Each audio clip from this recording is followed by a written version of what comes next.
Okay, well, thank you so much for attending this informational meeting about the Study Abroad program in Seville. My name's Becca Walker, and I am a faculty member at Mount SAC, and I teach a variety of geoscience courses there. And I wanted to give you a little bit of information about the citrus courses, physical geology, natural disasters, and physical oceanography that I'm going to be offering in the context of the Sevilla program this spring. I'm very excited to have the opportunity to work with you in physical geology, oceanography, and natural disasters in southern Spain, specifically this spring, because as you can see on that colorful map on the left-hand side of the slide, so each color represents a different geologic province on the Iberian Peninsula, so it's very geologically diverse. And in addition to this wonderfully preserved history of volcanic activity, seismic activity, climate change, mountain building, there's also some great opportunities to study oceanography and coastal processes because, as you see in the bottom figure, that yellow star is Sevilla, and so we're roughly an hour north of the Straits of Gibraltar and the Mediterranean, which is pretty awesome. In terms of deciding whether or not you will choose to register for one or more of these science courses, I wanted to provide you with some information about each course in terms of the number of units and the fulfillment of your GE physical science requirement.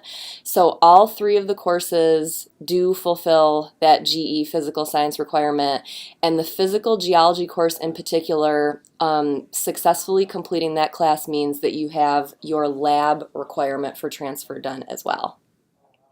In the physical geology class, which again includes a lecture and lab component, we're going to be dealing with what the earth is made of, so rocks and minerals, and also thinking about how scientists can study the rocks and minerals that make up the Earth's crust and figure out what has happened in the geologic past, like before there were people around, before there were any living things around, in terms of tectonics, surface processes, climate change, sea level change.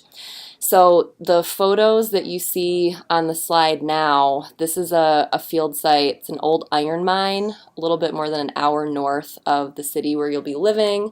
And among other things, you're going to become very skilled at identifying different rocks and minerals in physical geology. So the natural disasters course that I'm going to be offering, Southern Spain is going to provide us with an excellent opportunity to do some place-based learning and some thinking about some of the earth hazards that are present in southern Spain. And spoiler alert, a lot of these natural hazards are the same that you would face as a resident of Southern California. So there will be some opportunities for you to think about earth processes that are affecting you at home as well as abroad.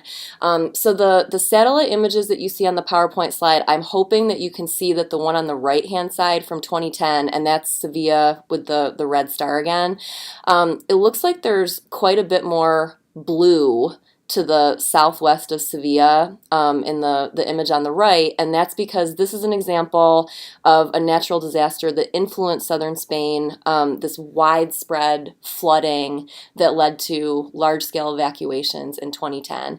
And so in addition to flooding, we'll be talking about a whole bunch of interesting and dangerous earth phenomena like earthquakes, volcanoes, mass wasting, wildfire, hurricanes, tornadoes, etc.